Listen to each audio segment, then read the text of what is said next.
কলিয়াবৰত আশ্ৰয় সেৱা গৃহসমূহ হ'ল। কলিয়াবৰ মাধৱ গাঁৱত বৃদ্ধ লোকসকলৰ বাবে আশ্ৰয় সেৱা গৃহ নামৰ এটি বৃদ্ধ আশ্ৰম মুকলি কৰা হৈছে। গুৱাহাটীৰ পিছত দ্বিতীয়টো এনে গৃহ বৃদ্ধ লোকসকলৰ বাবে আগবঢ়াইছে সমাজ সেৱক ববিতা ৰাও নামৰ মহিলাগৰাকীয়ে। 8গৰাকী ককা আইতাক লৈ আৰম্ভ কৰে এই সেৱা গৃহটি। আনুষ্ঠানিকভাৱে মুকলি কৰে অসম মানৱ অধিকাৰ আয়োগৰ আঞ্চলিকা বৰ্ণালী শৰ্মাই।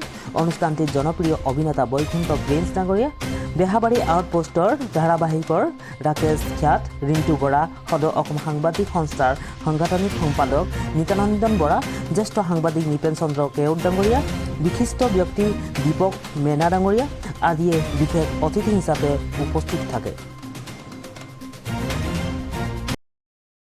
বাইদেউকো লগ পোৱা বহুত বেছি দিন হোৱা নাই, কিন্তু আমি সদায় ভাল মনৰ মানুহ বিচাৰি ফুৰো। মনটো ভাল হলে পৃথিৱীত সকলো বস্তু ধুনীয়া দেখা যায়। গতিকে বাইদেউক লগ পাই আমি কিবা এটা GMCHত এগৰাকী ছোৱালীৰ চিকিৎসাৰ কাৰণে আমি দৌৰি আছিলো। মিষ্টাৰ বিটু নামৰ এজন ইউটিউবাৰে লৈ আহিছিল গুৱাহাটীলৈ। GMCত চিকিৎসা বিফল হৈছিল। তাৰপিছত আমি গেট হস্পিটেলৰ জৰিয়তে তেওঁক চিকিৎসা কৰি আমি তেওঁক ঘৰলৈ পঠিয়াইছিলো। আৰু ঘৰলৈ পঠিয়াওঁতে আমাৰ গাড়ীখনৰ অভাৱ হৈ আছিল। গাড়ীখন দিবৰ কাৰণে তেওঁক পেচেণ্টজন ঘৰলৈ লৈ যাবৰ কাৰণে এগৰাকী মানৱ দৰ্দী আমাৰ ববিতা বাইদেউ ওলাই আহিল। ববিতা বাইদেউ কলে যে মই দায়িত্বটো লৈছো, থোৱাৰ দায়িত্বটো মোৰ। তেতিয়া মানুহজনীৰ প্ৰতি এটা মোৰ ভাল ভাৱ আহিল। ভাবো কেতিয়াবা এতিয়াও এনেকুৱা মানুহ জীয়াই আছে নে পৃথিৱীত যে কাৰোবাৰ কাৰণে কাম কৰা।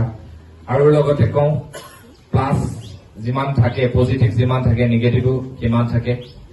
আমাৰ লগতে আমাৰ ইয়াতে বহু দূৰ দূৰণিৰ পৰা সাংবাদিক বন্ধুসকলো আহি উপস্থিত হৈছে। মই তেখেতসকলকো ধন্যবাদ জনাইছো। গতিকে মই কেতিয়াবা অনুভৱ কৰো যে বেয়াৰ মাজত ভাল থাকে। এতিয়া মই কিছুমান প্ৰেক্টিকেল কথা কওঁ। মোৰ কথা কাৰোবাৰ ফৰে যাব, কাৰোবাৰ মানে ভালে যাব, সেইটো মই খুব কেয়াৰ নকৰো। মই যিটো সঁচা কথা এইটোৱে কওঁ। তাৰ কাৰণে মোৰ যি বিপদ আহে মই চব মানি লওঁ। এতিয়া আজি এখন কি গাঁও বুলি কলে? মাধৱ গাঁও।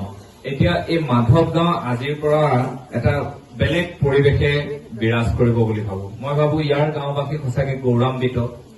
আজিকালি ইমান যান্ত্ৰিকতাৰ যুগ, এনেকুৱা যুগ হৈ গল যে নিজৰ মাক অন্য এটা কোঠালিত মৰি থাকে, ছোৱালীয়ে এইটো ৰুমৰ পৰা, লৰাই এইটো ৰুমৰ পৰা বাইক দিয়ে টিভিৰ আগত, যে মই গমেই নাপালো কেনেকে মাক দেউতাক মৰিল। গতিকে তেনেকুৱা মাক দেউতাকো আছে, তেনেকুৱা পুত্ৰ বা সন্তানো আছে। আৰু এইটো কথা ভাবি নলব যে কোনোবা বৃদ্ধাশ্ৰম বা বৃদ্ধা যিয়ে নহওক এটা নাম মেনশ্যন কৰা হৈছে। এনেকুৱা নাভাবিব যে বৃদ্ধাশ্ৰমলৈ গুচি আহিল কাৰণে ল'ৰা ছোৱালীয়ে বেয়া। হয়তো আমাৰ মা দেউতাৰ গাতো কিছুমান কৰবাত ভুল থাকে। এইটো অপ্ৰিয় সত্য, কিন্তু সঁচা কথা। মই নিজ চকুৰে দেখিছো কিছুমান ল'ৰা ছোৱালীক মাক বাপেকে মৰাৰ আগ মুহূৰ্তলৈকে গোটেই ঘৰটো বা সম্পত্তিটো চাইনটো মাৰি দিব বেয়া পায়। কি কাৰণে সেইটোও আমি চাব লাগিব। কি মানসিকতা গঢ় লৈছে। আৰু মই এই গোটেইবিলাক যিমানবিলাক মই জেগাত যাওঁ, মই সকলোবিলাকতে এটা কথা কওঁ যে বৃদ্ধকালত মা দেউতাই মানে কেঁচুৱাৰ নিচিনা হৈ যায়। তেওঁলোকে একো বুজি নাপায়।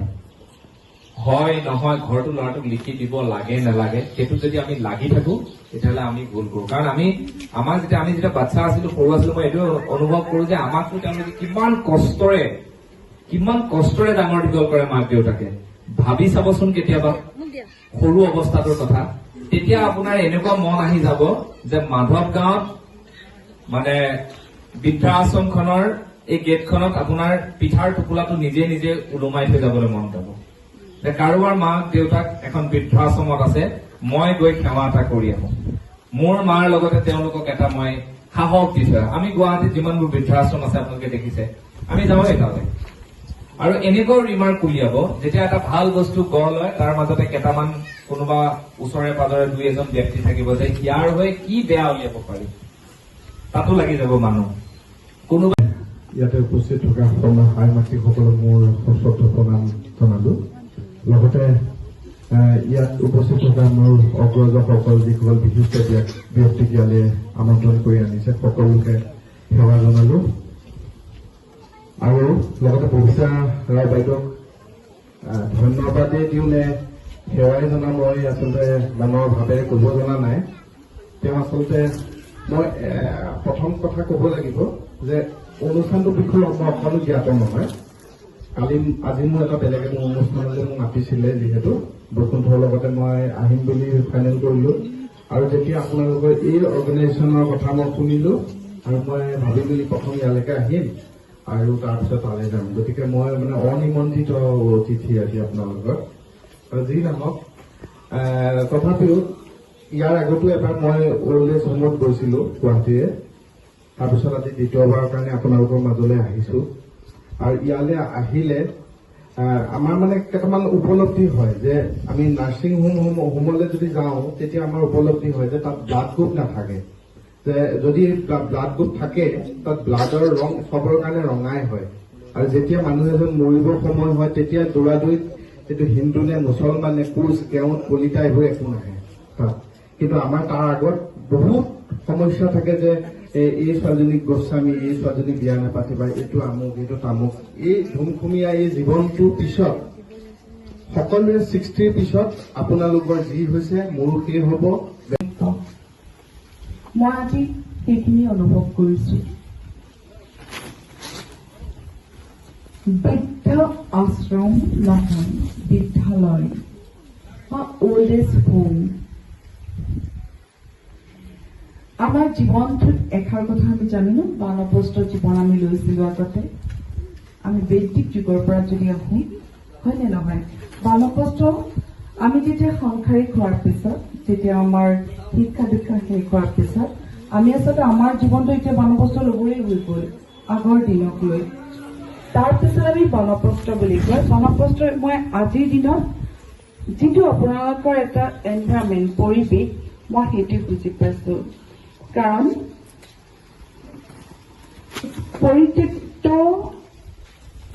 শব্দটো মই হয়তো কম আৰু কেতিয়াবা আইনৰ কথা কম আৰু কেইটামান বিষয় কম। তিনিটা কথাৰ মাজত মই খুব সংক্ষিপ্তভাৱে কথাখিনি কৈ যাম। হয়, আমাৰ সমাজ নহয়, মানুহবোৰ এনে এক যান্ত্ৰিকতাৰে গৈছে। যেতিয়া আপোনাক প্ৰডাকশ্যন দিয়ে, যাৰ আপোনাৰ প্ৰয়োজন হয়, তেতিয়া আপোনাৰ কিন্তু স্থিতিও থাকে। কিন্তু আমি পাহৰি যাওঁ আৰম্ভ কৰিছিলো আৰু ইয়াৰে মূল উদ্দেশ্য আছিলে যে আমি আশ্ৰয় সেৱা কেন্দ্ৰৰ ফালৰ পৰা যিখিনি পৰিয়ালৰ ফালৰ পৰা আমাৰ বঞ্চিত হয়, ককা আইতাসকল হওক বা যিকোনো পৰিয়ালৰ সদস্য যেতিয়া নিজৰ পৰিয়ালৰ পৰা বঞ্চিত হৈ যেতিয়া পদপথত আহি পেলাই এটা জীৱন যাপন কৰিব লগা অৱস্থা হয়, আৰু তাৰ লগতে আমি চিন্তা কৰিছো যে এই মানুহবিলাকক লৈ কিবা কৰিব পাৰো নেকি, কৰবাত নহয় কৰবাত তেওঁলোকক দিব পাৰো নেকি, তেনেধৰণৰ কথা কিছুমান চিন্তা কৰি আচলতে আৰম্ভ কৰিছিলো আশ্ৰয় সেৱা কেন্দ্ৰটি।